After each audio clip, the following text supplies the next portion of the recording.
Dios, gracias por estar juntos, Señor, gracias por estar libremente, por poder estar aquí, Señor, de forma libre venir, Señor, y no tener que sufrir, Señor, por leer tu palabra. Te damos gracias, Jesús, por lo que tienes que enseñarnos hoy a través de Primera de Juan. Te damos gracias por esta palabra, Señor. Ayúdanos a estar sometidos, a concentrarnos, a liberarnos de las distracciones, Señor, a liberarnos de otras preocupaciones y a enfocarnos en ti. Te damos gracias, Jesús. Amén. Vale, hoy vamos a ver el capítulo 2, los versículos 3 al 11. Y esta serie está siendo muy retadora para nosotros. Vamos a hablar de algunas cosas que es importante que no olvidemos, ¿vale? Cada vez que veamos esta serie es importante que tengamos esto en mente. Juan escribe una carta con sus 80, 90 años desde Éfeso a una serie de iglesias de las que era responsable, ¿vale? Y la escribe con mucho amor y con mucha preocupación porque al parecer estaban empezando a entrar en las iglesias que él estaba liderando una serie de ideas muy seductoras, una serie de ideas que parecían simplificar mucho las cosas. Como Rebeca nos explicó, estas ideas eran ideas provenientes de un movimiento que se llamaba gnosticismo. Este movimiento pensaba que lo espiritual era perfecto. Lo espiritual era tan divino que no podía tener ninguna comunión con lo material. Y por lo tanto, era imposible que en Jesús confluyeran las dos cosas.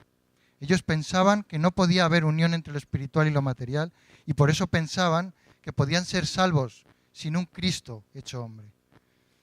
Por otra parte, pensaban que habían alcanzado tal nivel de espiritualidad, pensaban que habían alcanzado tal nivel de conocimiento que sus acciones y su vida no respondían a nada.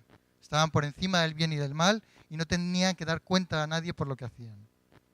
Y Juan está escribiendo esta carta de una forma contundente.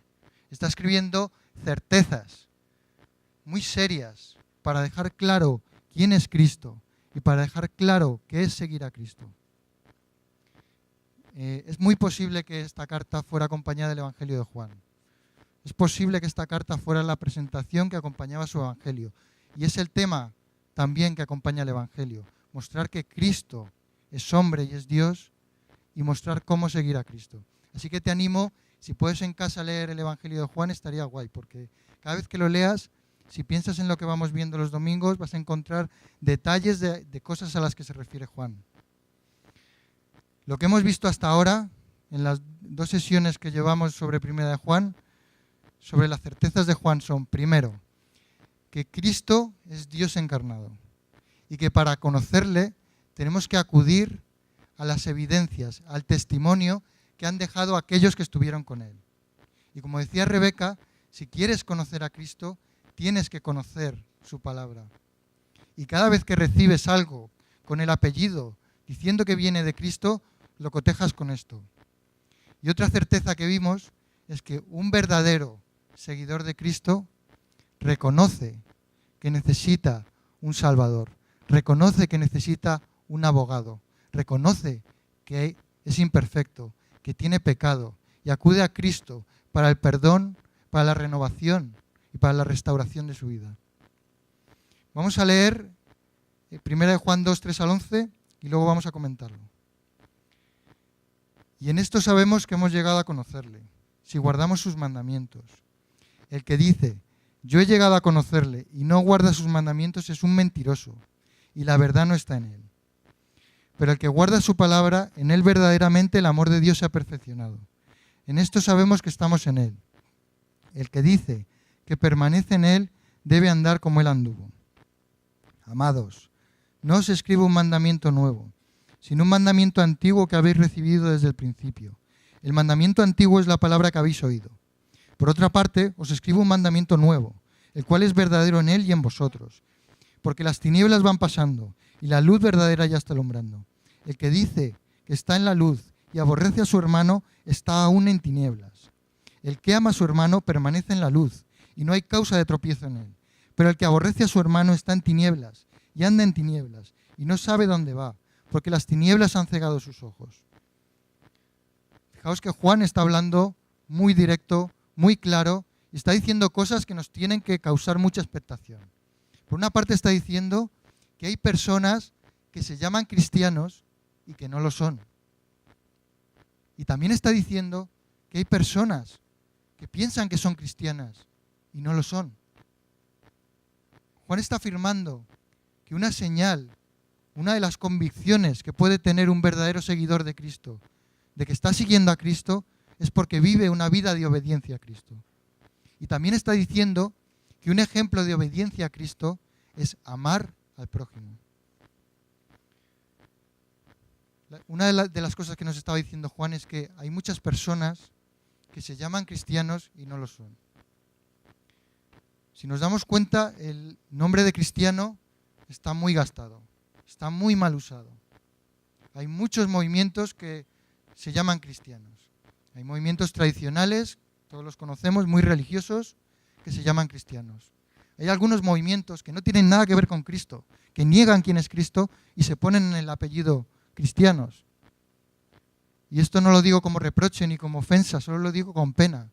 Por ejemplo, hay movimientos que se llaman Testigos Cristianos de Jehová, otros movimientos que se llaman Apóstoles de Jesucristo de los últimos días, los mormones, y no tienen nada que ver con Cristo. Y es normal estar hecho un lío, es normal pensar que es difícil saber quién es cristiano de verdad. A lo mejor vienes aquí a la iglesia, a lo mejor empiezas a observar personas y ves que algunas personas son tan diferentes, y no son diferentes porque tengan diferente cultura, vengan de países diferentes o tengan cultura diferente o lo que sea, sino que ves que su vida es tan diferente que si todos dicen seguir a Cristo, debería haber 1.000.000 de Cristos diferentes. Es muy doloroso decir esto, es muy doloroso, pero yo no lo estoy diciendo, lo está diciendo Juan. Hay muchas personas que a lo mejor hoy están viniendo aquí y a todas las iglesias del mundo que piensan que son cristianos y no lo son. A lo mejor algunos saben que están viviendo una doble vida y a lo mejor otros es desconocimiento. Pero esto no es un mensaje de condenación. Lo que nos está diciendo Juan no es un mensaje para condenar, es un mensaje para dar libertad, para dar vida y para darnos verdad. Y mientras estamos hablando de ello, no pienses en alguien en concreto que no seas tú, ¿vale? Empieza a pensar en ti mismo. No uses esto como arma arrojadiza. No empieces, es que Manolito ya decía yo, con esto vamos. Piensa primero en ti. El versículo 4 de lo que acabamos de leer nos dice: el que dice, yo he llegado a conocerle y no guarda sus mandamientos, es un mentiroso y la verdad no está en él. Es muy fuerte lo que está diciendo Juan. Juan está diciendo a aquellos falsos maestros que se estaban intentando adentrar en las iglesias: me da igual lo que digas que conoces de Cristo. No me importa lo que digas que sabes. Si tu vida no refleja obediencia a Cristo, no le conoces. Así de sencillo, así de claro. Lo podríamos decir de otra manera. No puedes seguir a Cristo con condiciones. No puedes seguir una vida a Cristo estableciéndole a Cristo condiciones. De esto habló Rebeca súper bien la semana pasada. No hay circunstancias, no hay atenuantes, no hay esques.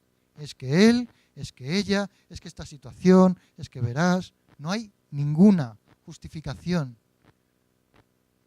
para no obedecer a Cristo si dices que le sigues.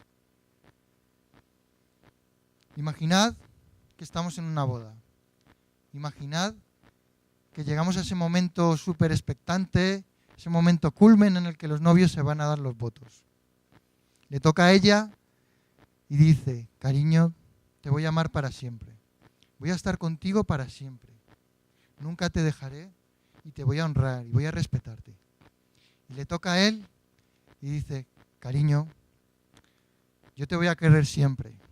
Siempre que te mantengas en forma y vayas al gimnasio. Te voy a escuchar siempre. Siempre que no me molestes mientras estoy viendo la Champions y que digas algo que me interese. Voy a estar contigo siempre. Siempre que me seas de utilidad. ¿Qué pasaría? Es absurdo. Seguramente esa boda no acabaría porque el padre de la novia saldría corriendo detrás de él. Si yo soy el padre de esa chica, vamos. Así que niños que estáis en la guardería, os observo a todos. Pues esto es lo que hacemos cuando estamos poniendo condiciones a Dios.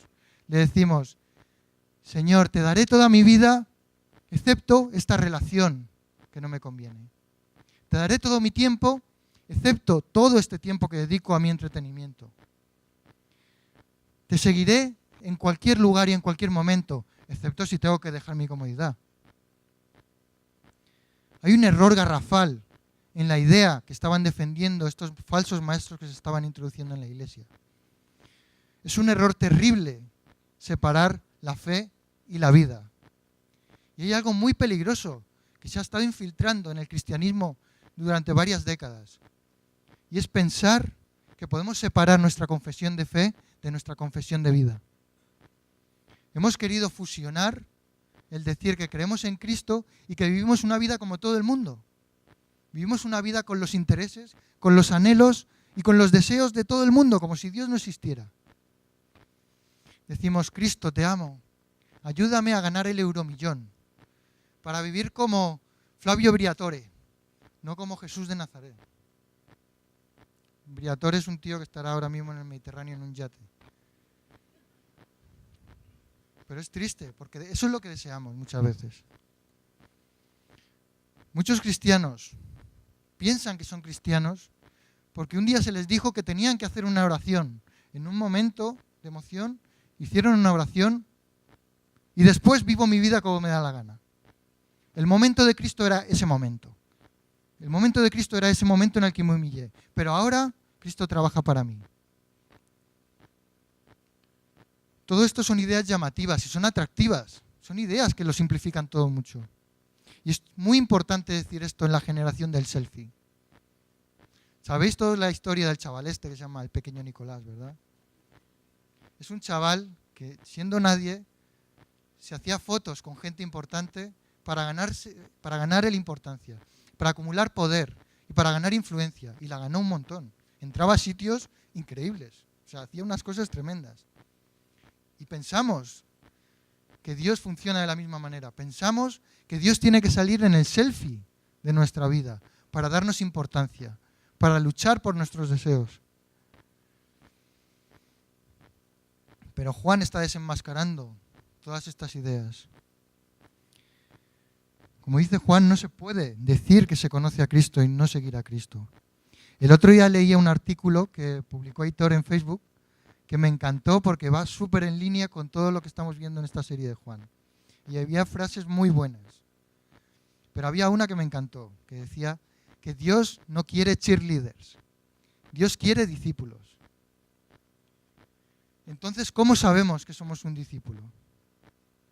En el versículo 3, Juan nos dice, y en esto sabemos que hemos llegado a conocerle, si guardamos sus mandamientos. Es súper importante esta frase. Y en esto sabemos que hemos llegado a conocerle, si guardamos sus mandamientos. Tenemos que ver con cuidado esta frase. Tenemos que diseccionarla para saber todo lo que implica. Tenemos que saber qué significa cuando dice saber o conocer. ¿Qué significa cuando dice mandamiento y cuando dice que debemos guardarlo? Conocer, si lo tradujésemos de una forma literal, esto está escrito en griego, ¿vale? Entonces, muchas veces cuando se traduce a los idiomas que usamos normalmente, inglés, castellano, se pierde algo de significado. Por eso es bueno que leas varias versiones y si puedes conseguir una versión interlineal que lo traduce palabra por palabra, está súper bien. Si lo traducimos de una forma literal, sería, y en esto conocemos que le hemos conocido. Y aquí el uso de la palabra conocer es el uso tradicional judío de saber. Es conocer íntimamente, es saber en profundidad, es conocer absolutamente. Juan usa mucho esta palabra para definir cómo se conocen Cristo y el Padre. Es una palabra que implica una identificación. ¿Qué significa mandamiento? Juan nos está diciendo hasta ahora que podemos saber, podemos conocer de verdad, que tenemos un conocimiento verdadero, un conocimiento íntimo de Cristo si guardamos sus mandamientos. El término que se usa para mandamiento lo podríamos entender como una orden, ¿vale? Es como un mandato, algo que no puedes discutir. Es algo que viene de una autoridad, que viene de alguien con el que no puedes negociar. Es una orden en la que no puedes poner objeciones ni condiciones. Hay una anécdota muy buena. Hace un par de años yo trabajé con militares en Torrejón y normalmente los militares de este grupo con el que yo trabajaba tenían un trato muy cordial. A pesar del rango que tenían, sí se llamaban mi comandante, mi capitán y tal, pero el trato era bastante cercano. Y había un teniente que hablaba por los codos. No paraba de hablar y opinaba de todo. Y una vez el comandante empezó a dar una serie de instrucciones y de órdenes sobre cómo organizar una tarea. Y empezó, vamos a hacer esto así, lo vamos a organizar así, tú vas a hacer no sé qué, y tú lo otro. Y el teniente decía a mi comandante, pero es que yo pienso que esto se puede hacer así, se puede hacer así. Y el comandante decía, Manolo, esto no se hace así, ¿vale? Lo vamos a hacer así porque es mejor y porque tal. Y el teniente, mi comandante, pero es que se puede hacer así y se puede hacer de otra manera y no sé qué. Y estuvieron así un rato hasta que el comandante vio que no atendía razones y le dijo, Manolo, lo vamos a hacer así, yo soy el comandante. Entonces, enseguida Manolo se dio cuenta de que estaba hablando con el comandante. Se dio cuenta de que esto que estaba diciendo el comandante es una orden y dijo, a la orden, mi comandante. No hay nada que decir. Y es algo parecido el término que está usando Juan. Es algo que no podemos contradecir, que no podemos poner ninguna objeción. Decíamos que Juan nos está diciendo entonces que sabemos que hemos conocido íntimamente a Cristo si guardamos sus mandamientos.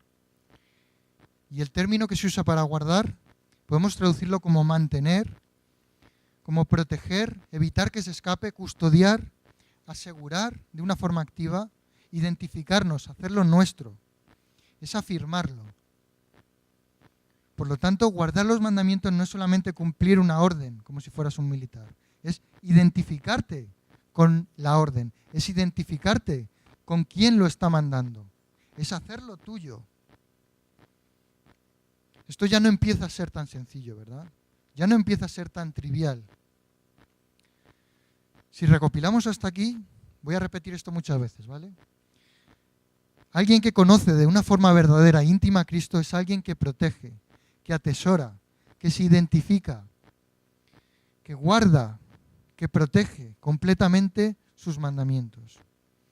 Y en este momento a lo mejor pensamos, bueno, vale, Juan se está poniendo duro, Juan lo está poniendo difícil, pero a lo mejor esto a lo que se refiere, cómo guardar los mandamientos, es algo en lo que nos podemos identificar fácil. Vamos a ver qué es lo que quiere decir Juan. Juan, en lo que acabamos de leer, nos da un ejemplo, nos da una pauta de lo que quiere decir con obedecer los mandamientos. Vamos a volver a leer los versículos del 7 al 11. Dice, amados, no os escribo un mandamiento nuevo, sino un mandamiento antiguo que habéis tenido desde el principio. El mandamiento antiguo es la palabra que habéis oído. Por otra parte os escribo un mandamiento nuevo, el cual es verdadero en él y en vosotros. Porque las tinieblas van pasando y la luz verdadera ya está alumbrando. El que dice que está en la luz y aborrece a su hermano está aún en tinieblas. El que ama a su hermano permanece en la luz y no hay causa de tropiezo en él. Pero el que aborrece a su hermano está en tinieblas y anda en tinieblas y no sabe a dónde va, porque las tinieblas han cegado sus ojos. Juan está diciendo entonces que conocer íntimamente a Cristo implica atesorar, proteger, identificarte, guardar sus mandamientos. Y uno de sus mandamientos es amar al prójimo. Y a lo mejor miras al que tienes al lado y dices, bueno, amar al prójimo. Este de aquí al lado es majete, me cae bien.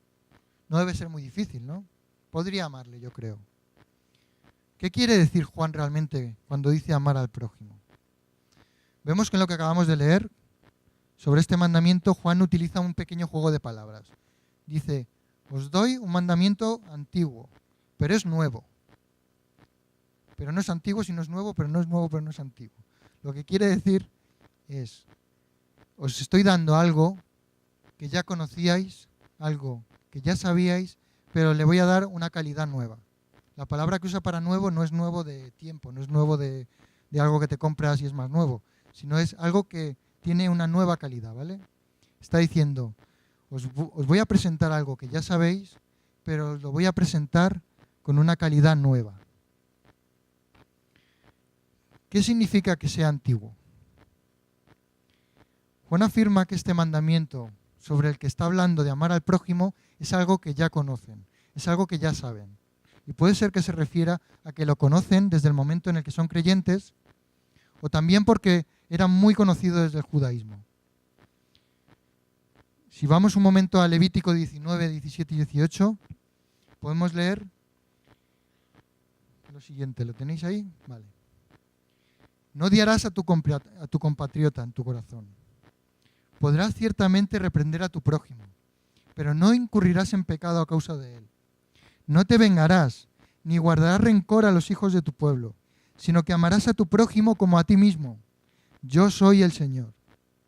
Es decir, lo que estaba diciendo Dios a su pueblo es que la relación normal, la relación mínima que tenían que tener entre ellos, no es un amor fingido, sino es un amor real al nivel que tienes contigo mismo. Y lo recalca diciendo yo soy el Señor, como yo soy el comandante, ¿vale? O sea, no hay posibilidad de negociación, no hay circunstancias, no hay atenuantes, no hay negociación ni condicionantes. Dios está pidiendo que amemos al prójimo como nosotros mismos. Imagínate que todo el mundo que tenemos alrededor sintiera que le amamos como nosotros mismos. ¿Cómo cambiaría eso nuestro entorno? Imagínate que sirves, que piensas, que cuidas, que proteges, que perdonas, que buscas el interés del prójimo igual que lo haces contigo. Es seguramente un reto lo máximo que puede alcanzar el ser humano y a lo mejor es inalcanzable. Con lo cual Juan nos está diciendo que alguien que conoce verdaderamente a Cristo, alguien que conoce en intimidad a Cristo, guarda sus mandamientos, los protege, se identifica, los atesora. Y eso significa que ama al prójimo como a sí mismo. Esto se está poniendo cuesta arriba. Esto no es fácil. Pero esto no acaba aquí. Si leemos lo que decía Juan en el versículo 8, dice, por otra parte, os escribo, es para gritar, sí. Por otra parte, os escribo un mandamiento nuevo, el cual es verdadero en él y en vosotros. Como os decía, la palabra nuevo significa calidad. Os estoy presentando un mandamiento que ya conocéis con una nueva calidad. Y dice que es verdadero en Cristo y en los que siguen a Cristo. Es decir, esto que ya sabíais que teníais que amar al prójimo, os lo presento con algo más, con algo que va más allá. Algo que habéis visto en Cristo, algo que habéis visto manifestado verdaderamente en Cristo y veis manifestado en quienes siguen a Cristo. A lo mejor te preguntas, vale, ¿y esto cómo lo complica más? Como decía, el Evangelio de Juan nos da muchas pistas y nos ayuda a entender a qué es a lo que Juan se está refiriendo en esta carta, ¿vale? Así que vamos a ir un momento al Evangelio de Juan, capítulo 13, versículo 34. En el capítulo 34 de Juan, Juan está presentando la última cena. Y está Jesús con sus discípulos, ¿vale? Se ha quitado el manto, ha cogido una toalla y está lavando los pies de sus discípulos, de todos ellos, incluso del que iba a traicionarle. Se sientan a la cena, al final Judas se va y Cristo le dice a todos sus discípulos que le van a dejar. Le dice que le van a abandonar en el momento en el que van a ir a por él. Y justo después de esto les dice este mandamiento. Les dice, un mandamiento nuevo os doy, que os améis los unos a los otros, que como yo os he amado, así también os améis los unos a los otros. Fijaos que está añadiendo algo más. Dice, que como yo os he amado, así os améis los unos a los otros. A ver si podemos entender la magnitud de cómo complica esto. Si vamos recopilando el significado de esto a lo que estamos investigando, tendríamos que decir que si conocemos verdaderamente, de forma íntima, de forma personal a Cristo, obedecemos sus mandamientos, atesoramos sus mandamientos, nos identificamos, los guardamos, los protegemos. Y obedecerle significa amar al prójimo. Pero significa amarle como Cristo nos amó. Esto es imposible.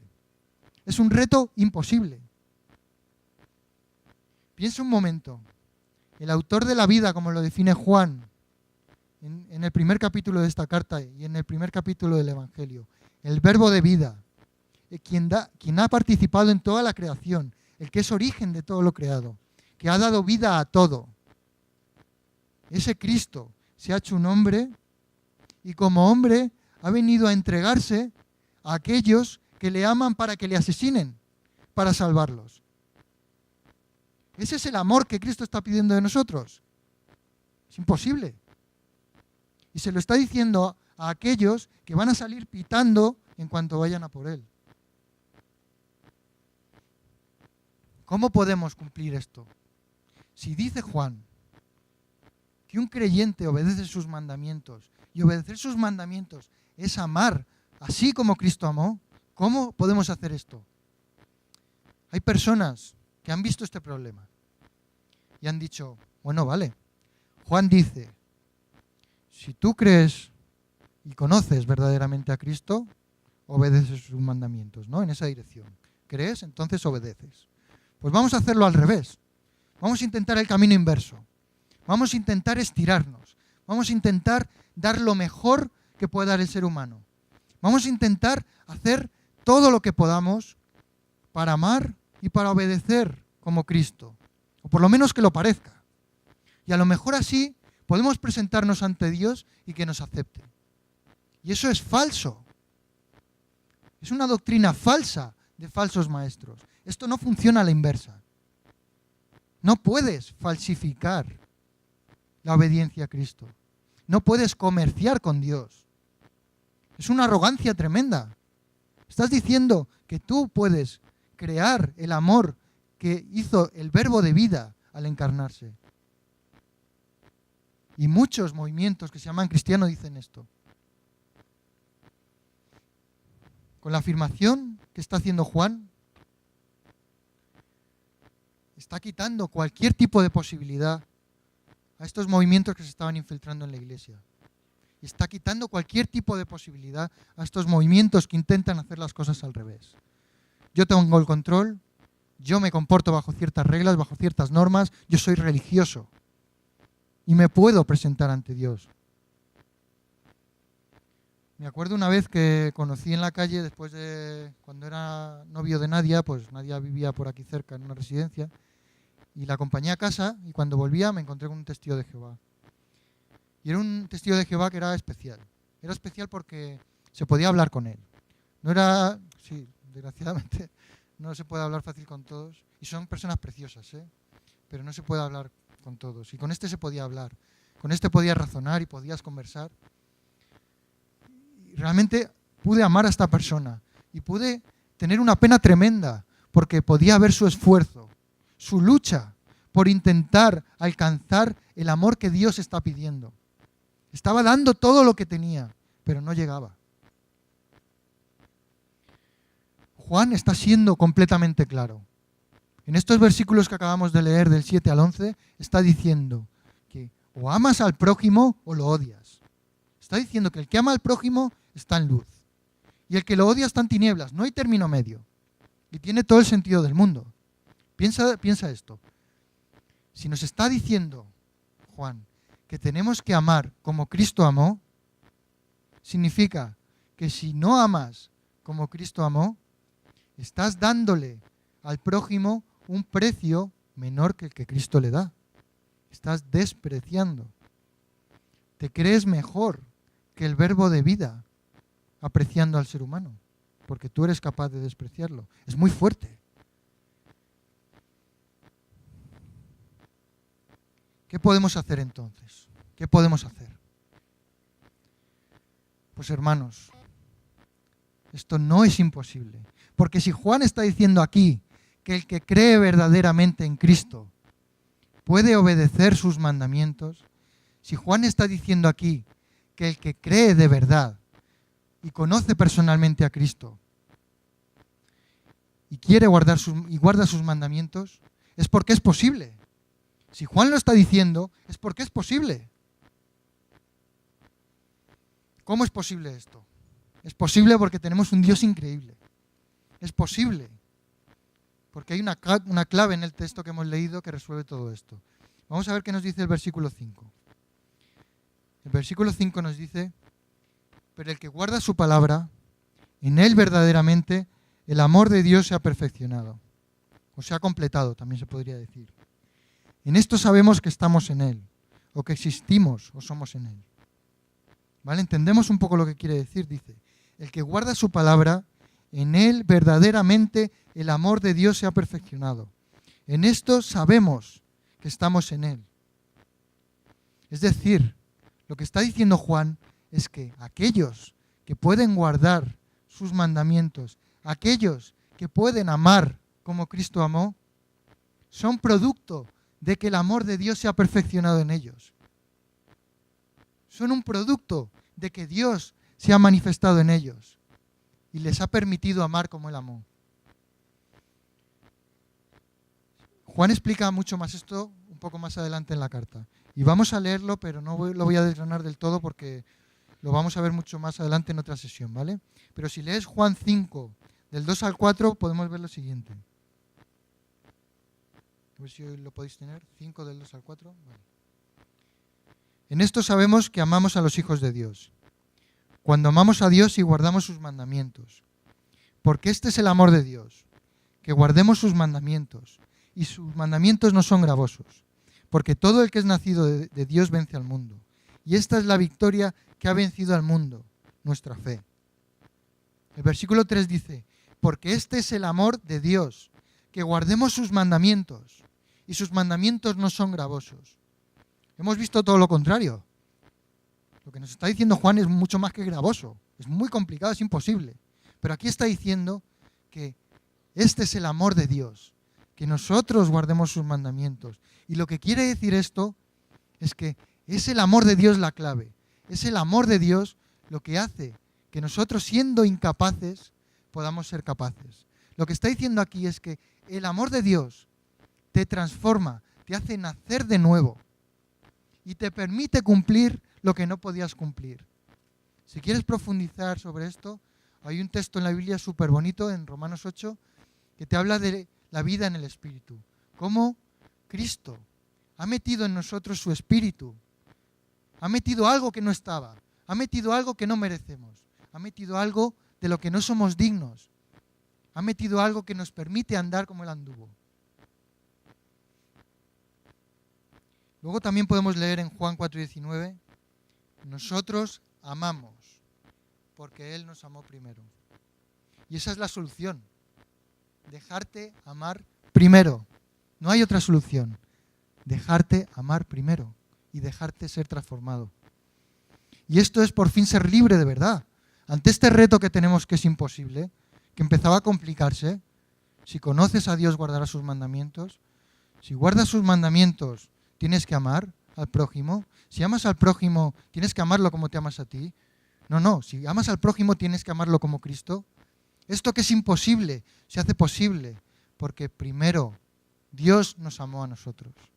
Y es la clave, es el único camino, es la única posibilidad que tenemos. ¿Qué necesitados estamos de Cristo? Y hasta que no nos veamos como mendigos, necesitados del amor de Cristo, no vamos a poder conocerle de una forma verdadera.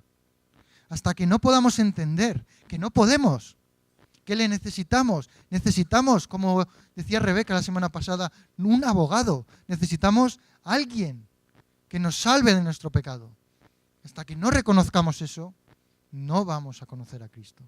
Y eso no es una oración un día concreto.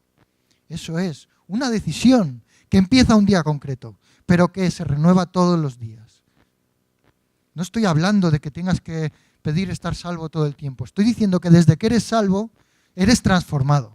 Y si no eres transformado, algo ha pasado detrás. ¿Esto significa que somos perfectos? ¿Esto significa que somos infalibles?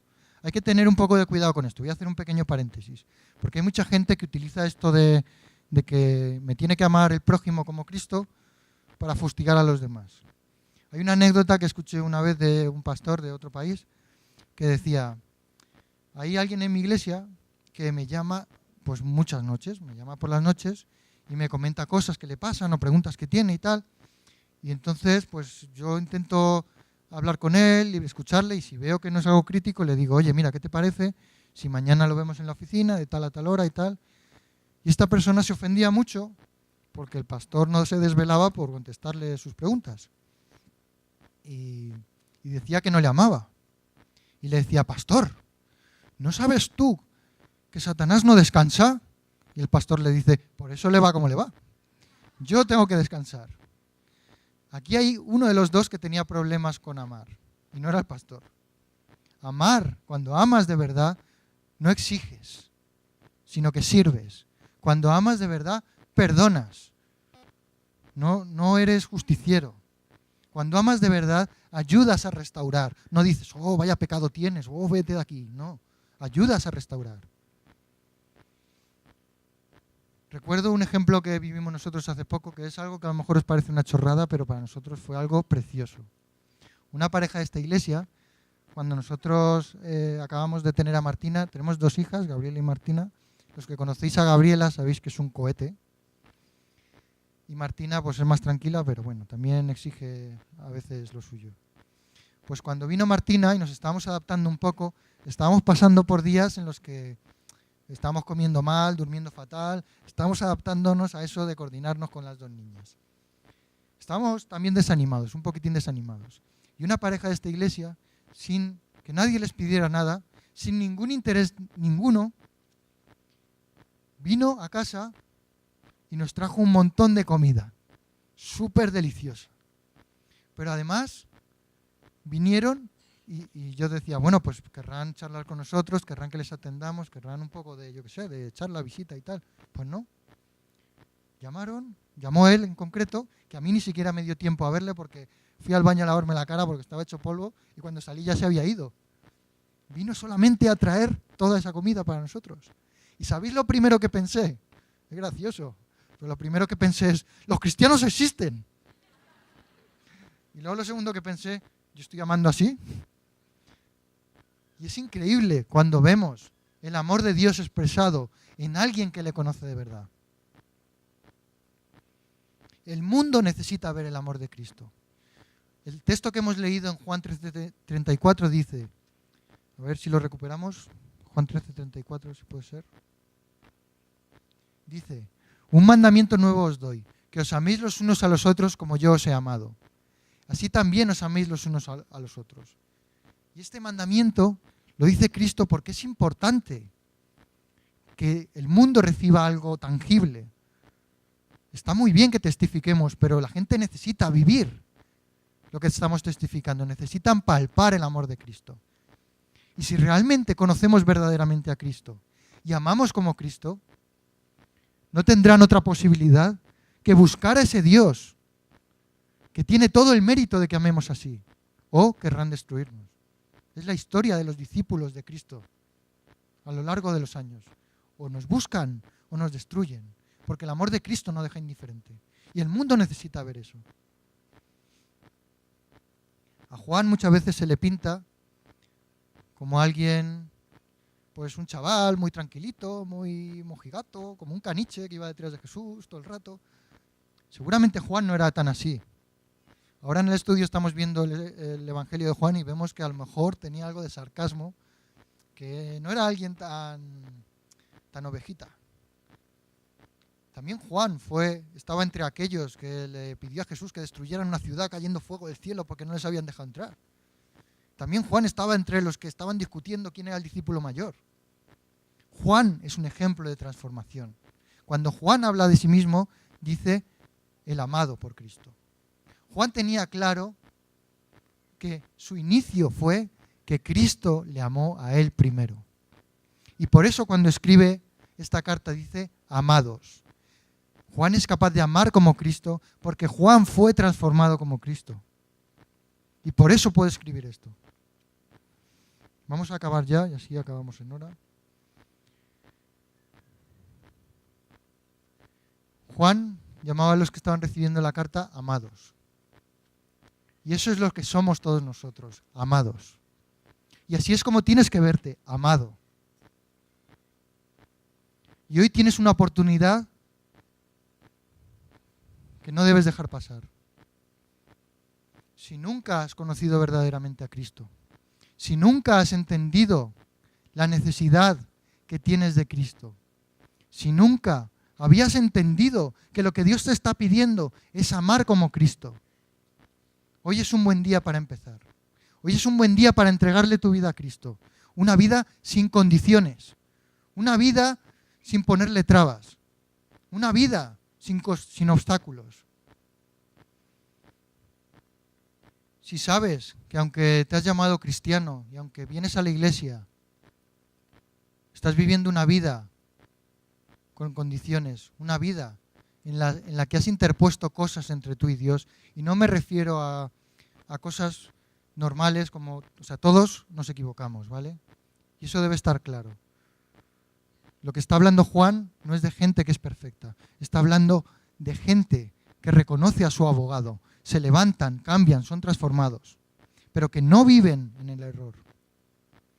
Si eres cristiano y tienes una buena fachada, has sabido imitar lo que es un cristiano. Yo crecí en la iglesia. Yo sabía perfectamente cómo se tenía que comportar un cristiano. Sabía hacerlo porque crecí aquí. Llevo aquí desde los 8 años. Y en un momento de mi vida yo sabía comportarme como un cristiano. Pero había obstáculos, había fachada. Y si ese es tu caso ahora, es un buen momento de dejar todo eso atrás. Es un momento de ser honesto y mirar a Cristo cara a cara. Y poder verle, y poder conocerle, y poder ser libre, y poder obedecerle sin mentir.